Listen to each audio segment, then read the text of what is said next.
it's a very fine line that has been required to be able to maintain that ability to shapeshift between human form and the reptilian form. Now, for people that don't believe that that's possible, let me throw something out there that many people do not know, is the body is really kind of unique.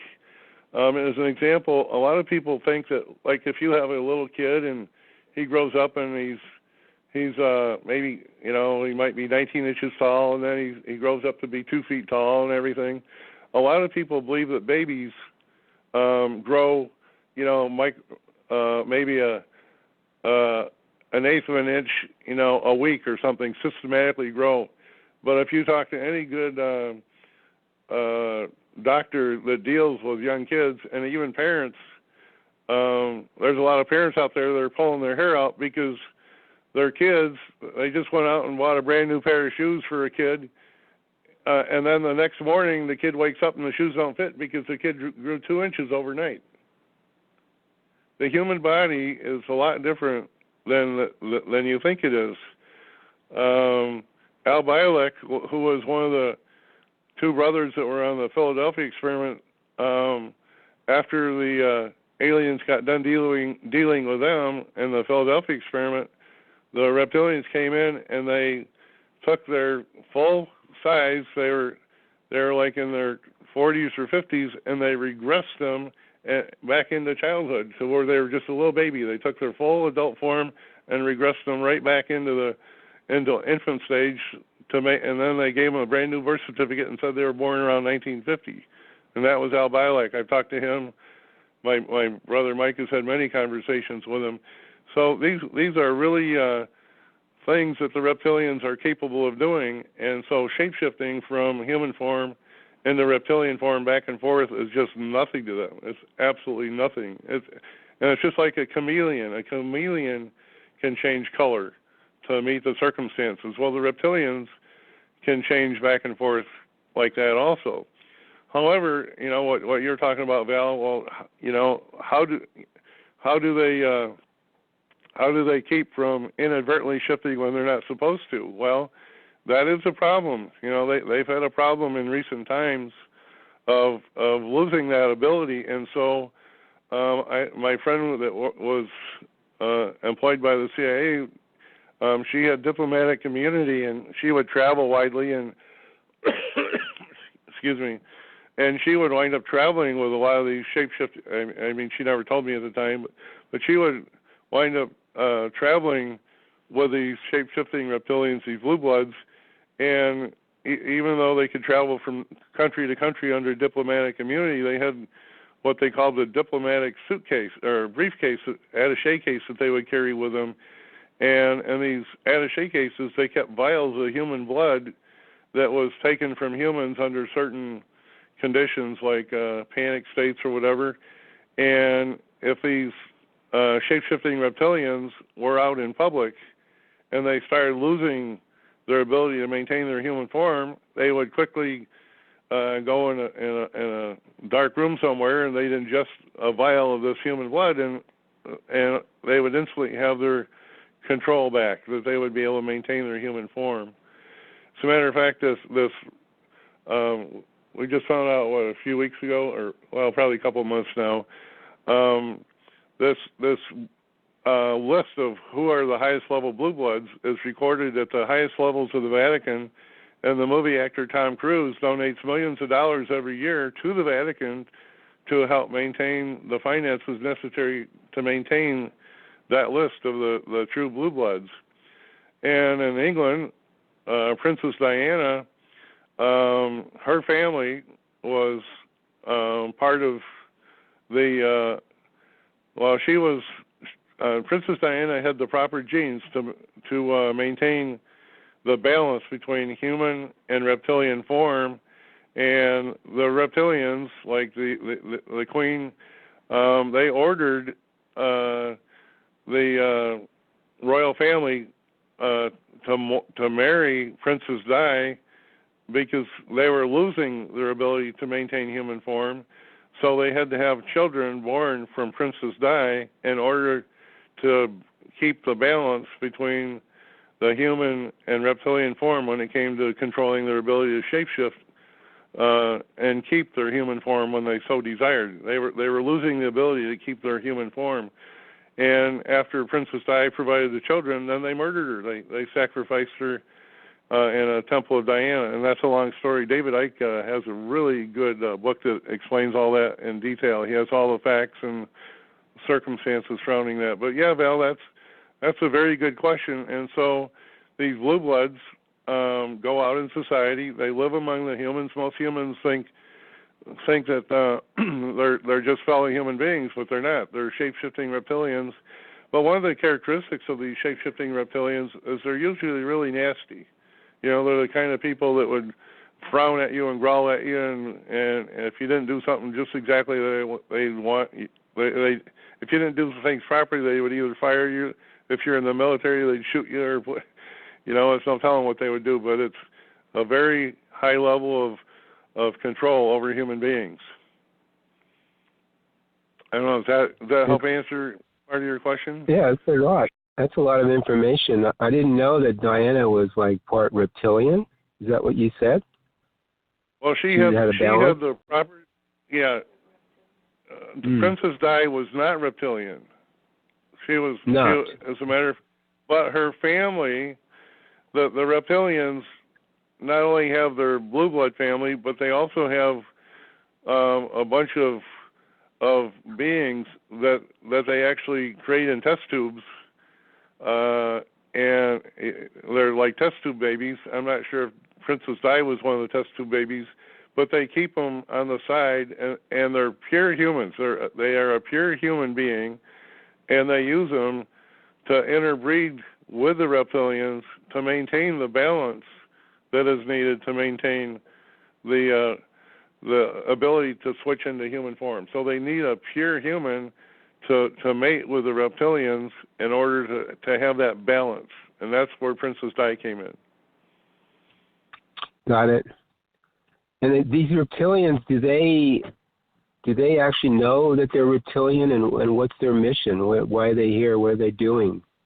Just the control factor? All the shape-shifting reptilians do. Now, there's a lot of people within the shape-shifting families, like within the Rothschild family, the Rockefellers, the royal families, and all that have married into the family but are not shape-shifting, and they know nothing. They know nothing that their uncle or whatever is a shape-shifting reptilian. That is a very well-kept secret. As a matter of fact, we probably wouldn't, if it wasn't for the Real Guides and the work of David Icke, well, you wouldn't even know about it today. I mean, it is a very, very highly kept secret. Okay, so if one is reptilian or I suppose we're all reptilians, according to how the world began here with the DNA changes that Inky did. That's absolutely right. We have a lot of reptilian DNA. Our brains are reptilian.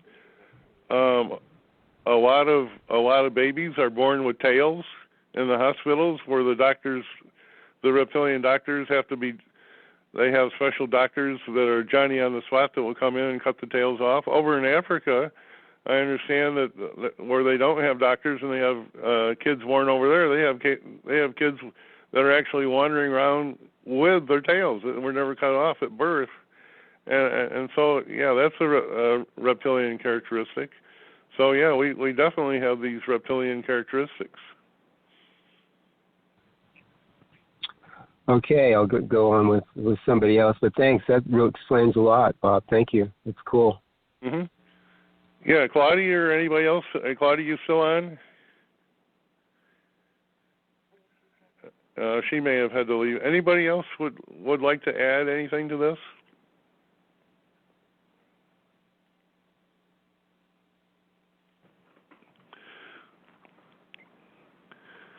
Well, one of the things that I would like to say about the reptilian religions that they created, the reptilian religion that was created is a religion that you would call a savior religion.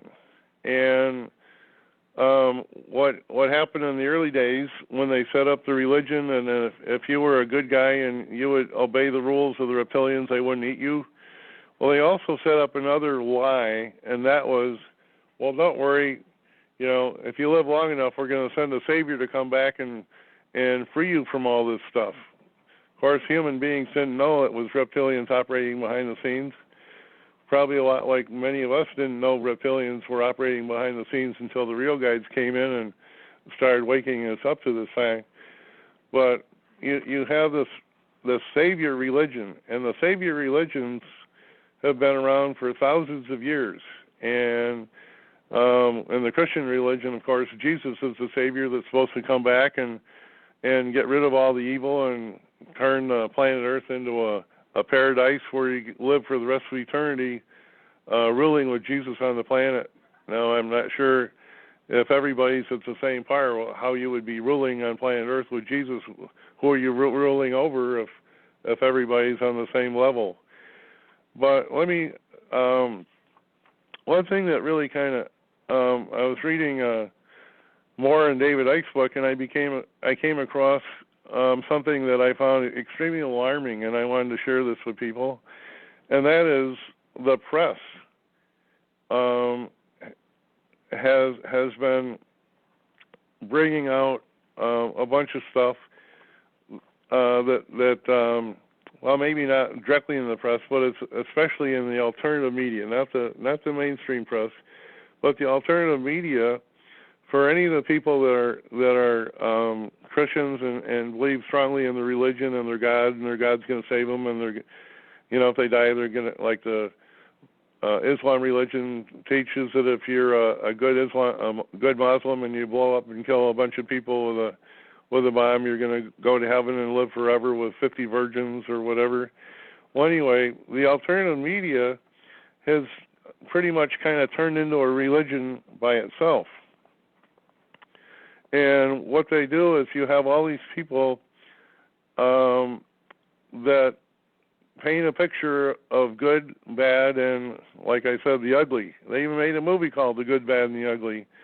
And one of the things that Hollywood did to start this religion of good and bad was in America, they took John Wayne, and I love John Wayne movies and all that, but John Wayne was set up to be the good guy. He was the white hat, the good guy, and he always wore a white hat. And all the bad guys, the outlaws and all them, wore black hats. And somewhere else there was, the people that really didn't care. Those were the ugly on the side.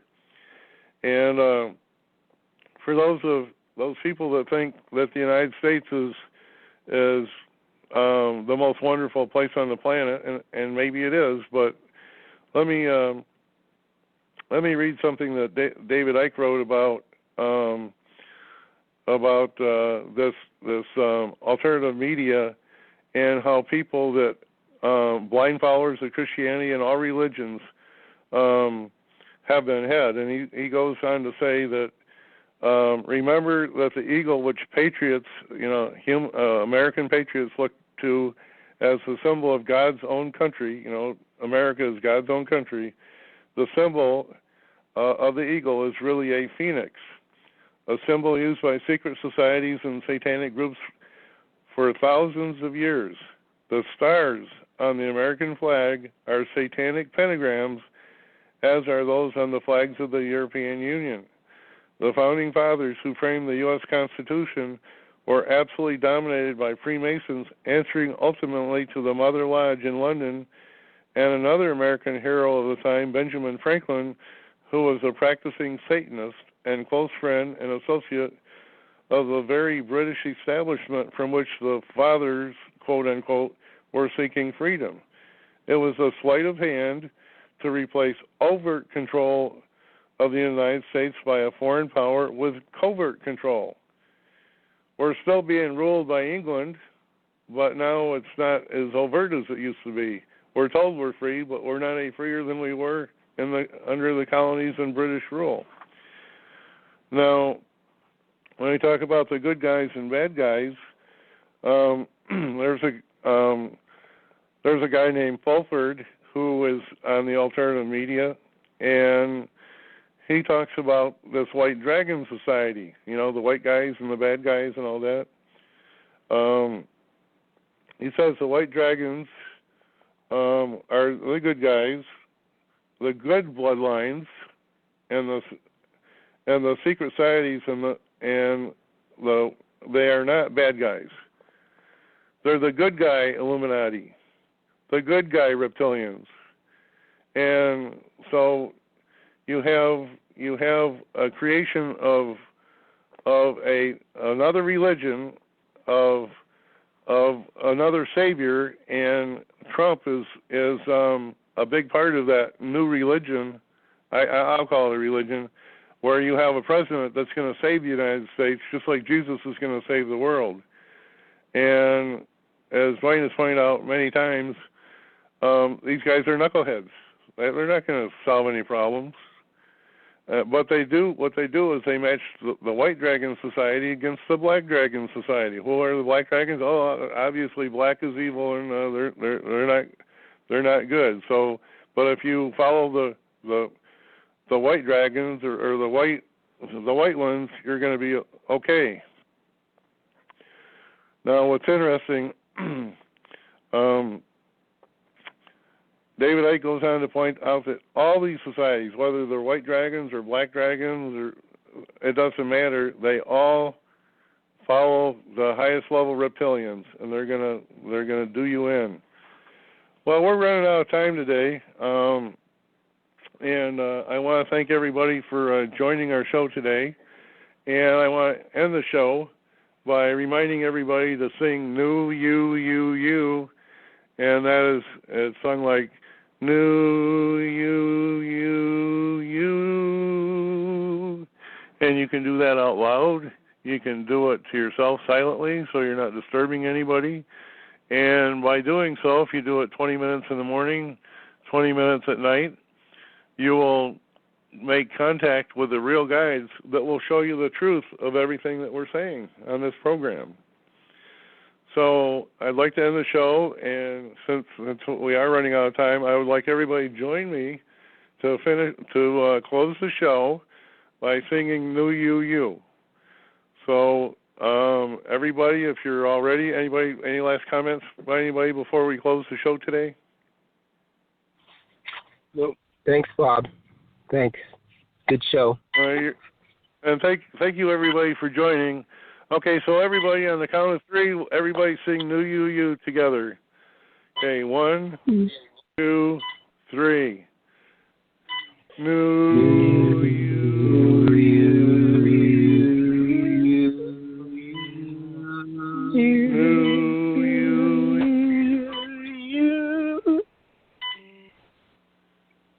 Okay, well, thank you, everybody. And we'll talk to you on the next edition. Thank you so much, everybody.